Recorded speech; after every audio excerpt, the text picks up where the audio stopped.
नमस्कार दोस्तों, मैं न्यूट्रिशनिस्ट हरिंदर सिंह वालिया आप सबका अपने इस हेल्थ गाइड यूट्यूब मंच पर स्वागत करता हूं। हम इस मंच पर डिस्कस करते हैं हेल्थ के बारे में नई नई चीज़ें कि हमें अपने हेल्थ का हमें वेट लॉस कैसे करना है, हमें अपने बच्चों बच्चों की सेहत का कैसे ख्याल रखना है, हमें अपने बुढ़ापे का कैसे ख्याल रखना है, या हमारे घर के जो बड़े बुजुर्ग हैं उनका कैसे रखना है, कौन सी डाइट देनी है, प्रेग्नेंट लेडीज़ को कौन सी डाइट देनी है, स्तनपान करवाने वाली लेडीज़ को कैसी डाइट देनी है।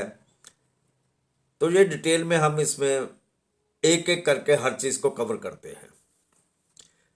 तो कल हमने जो वीडियो बनाई थी वो बनाई थी कि बच्चों में 1 से 3 और 4 से 8 साल के बच्चों में कैल्शियम की कितनी ज़रूरत होती है और वो कहाँ से मिलती है।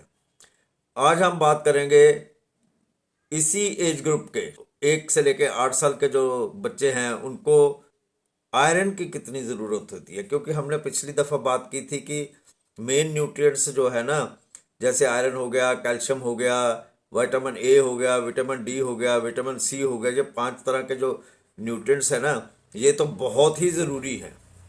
तो हमने कहा था कि हम एक एक करके इसको डिस्कस करेंगे। तो कल जो हमने वीडियो अपलोड की वो हमने कैल्शियम के ऊपर की थी। आज हम बात करने वाले हैं आयरन के ऊपर। सबसे पहले हमारे को ये समझना पड़ेगा कि टॉडलर्स यानी 1 से लेकर 3 साल के बच्चे और 4 से लेकर 8 साल के बच्चों को कितने आयरन की ज़रूरत है। 1 से लेकर 3 साल जिनको हम टॉडलर्स बोलते हैं उनको डेली 7 मिलीग्राम आयरन की ज़रूरत पड़ती है, और 4 से लेकर 8 साल के जो बच्चे हैं उनको डेली 10 मिलीग्राम आयरन की ज़रूरत होती है। ये उनको चाहिए ही चाहिए। अगर उनको ये चीज़ नहीं मिलेगी तो ये तो हो सकता है कि आज जो है, आज उनको आयरन कम मिला, कल उनको आयरन थोड़ा ज़्यादा मिल गया, तो वो आपस में जो है वो कंपनसेट हो जाएगा। लेकिन अगर ये चीज़ें रिपीटेडली होती रही कि आयरन वो कम लेते रहे, तो फिर उनको कई तरह की समस्याएं खड़ी हो सकती हैं। कि आयरन डेफिशिएंसी की बात करें तो क्या होगा हमारे बच्चों को, चाहे वो बोल नहीं सकते, अपना बता नहीं सकते, लेकिन हमको ये तो समझना होगा ना तो कि इसको इसकी डेफिशिएंसी होने से होता क्या है। इसकी डेफिशिएंसी होने से बच्चों के जो मसल्स हैं ना वो वीक हो जाएंगे, वो थके थके से रहेंगे, उनको पसीना ज़्यादा आएगा, हार्ट बीट तेज़ हो जाएगी, चिड़चिड़े हो सकते हैं। सो दोस्तों, एज ए न्यूट्रिशनिस्ट मैं हमेशा ये कहता हूँ कि सप्लीमेंट्स की तरफ नहीं जाना चाहिए जबकि हमारे को नेचुरल चीज़ें मिलती हैं। हमें सप्लीमेंट्स यानी इन अदर वर्ड्स हमें सप्लीमेंट्स की तरफ उस टाइम तक नहीं जाना चाहिए जब तक हमारे को नेचुरल चीज़ें मिलती हैं। क्योंकि सप्लीमेंट्स अगर आपने लेना है तो फिर वो डॉक्टर से पूछे बिना आप अपने ना बच्चों को दें ना खुद को दें। तो इसमें एक चीज़ और भी आपको बता दें कि ग्रोथ तक रुक जाती है। एक बात और ऐड कर दें कि ग्रोथ तक रुक सकती है, भूख कम लगेगी। अगर नेचुरल बात है, अगर भूख कम लगेगी, न्यूट्रिशन कम जाएगा तो ग्रोथ रुक जाएगी, ग्रोथ रुक सकती है। इतनी बातें तो कर रहे हैं लेकिन ये तो हमने जाना ही नहीं कि आयरन तो ठीक है, लेकिन आयरन हमारे करता क्या है।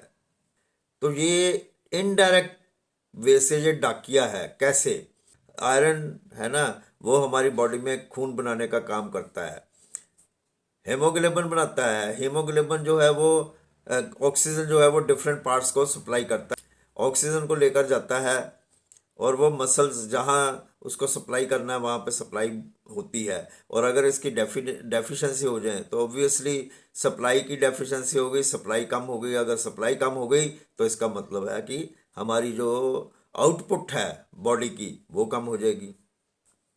मैंने आपको यहाँ पे एक बात कही कि अगर नेचुरल सोर्सेज हैं ना आयरन के, तो सप्लीमेंट्स की तरफ कभी ध्यान नहीं देना चाहिए। अब ये नेचुरल सोर्सेज कौन से हैं ये इस पे बात करते हैं।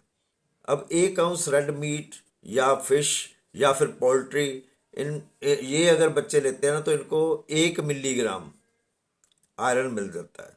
अगर हम इस कैटेगरी के बच्चों को आधा कप आयरन फोर्टिफाइड सीरियल्स या फिर ओट मिल देते हैं ना, तो उनको इससे 6 मिलीग्राम के आसपास आयरन मिल सकती है।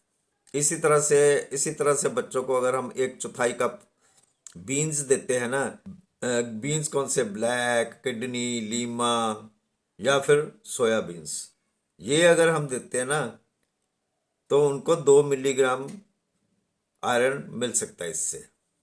इसी तरह से अगर हम 1/2 कप ग्रीन्स यानी ब्रोकली, एस्पेरेगस, पीज ये दे देते हैं ना, तो इसमें से इनको इनको 5 मिलीग्राम आयरन मिल जाता है। एक लार्ज एग से इनको 0.5 मिलीग्राम आयरन मिल सकता है। खुरमानी, सौगी जो ड्राई फ्रूट है, अगर इन बच्चों को 2 टेबल स्पून फुल दिए जाए ना, तो इनको 1.6 मिलीग्राम आयरन मिल सकता है। अगर आपका टॉडलर या 4 से 8 साल का जो बच्चा है ना, ये सारी चीज़ें नहीं खा पाता है, तो आपको अपने डॉक्टर से बात करनी पड़ेगी। आयरन डेफिशिएंसी को पूरा करने के लिए आप बच्चों को चुकंदर और सेब का जो रस है ना, जूस है, वो मिला के दे सकते हैं। उससे आयरन की डेफिशिएंसी काफ़ी पूरी हो सकती है। दोस्तों, आपको पता होगा, आपको याद होगा कि हमारे माँ बाप वो क्या करते थे कि गाजर और चुकंदर उसको 4-5 दिन के लिए एक जार में भिगो के रख देते थे और उसकी कांजी बन जाती थी। और वो बड़े डेली जो है वो खाली पेट जो है वो कांजी दी जाती थी। वो क्या करती थी, वो और तो जो चीज़ें हैं वो तो और तो जो चीज़ें हैं उनकी डेफिशिएंसी तो पूरी करती ही थी, लेकिन वो आयरन की डेफिशिएंसी ज़रूर पूरी करती थी। आयरन की बात करें ना अगर, तो हमें ये भी ध्यान में रखना होगा कि ज़्यादा से ज़्यादा मात्रा में विटामिन सी ली जाए। यानी खट्टे जो चीज़ें हैं ना, फल हुए या ऐसी चीज़ें जो है जूसेस हुए, वो हमें लें अगर, तो हमारे को विटामिन सी अच्छी मात्रा में मिल जाते हैं। और विटामिन सी जो है ना वो खून बनाने में या उसको स्टेबल रखने में बहुत मदद करती है। यानी कि फ़ायदा मिलता है हमारे को। अगर हम विटामिन सी भी जो लेते हैं ना साथ, तो हमारे को बहुत फ़ायदा मिलता है।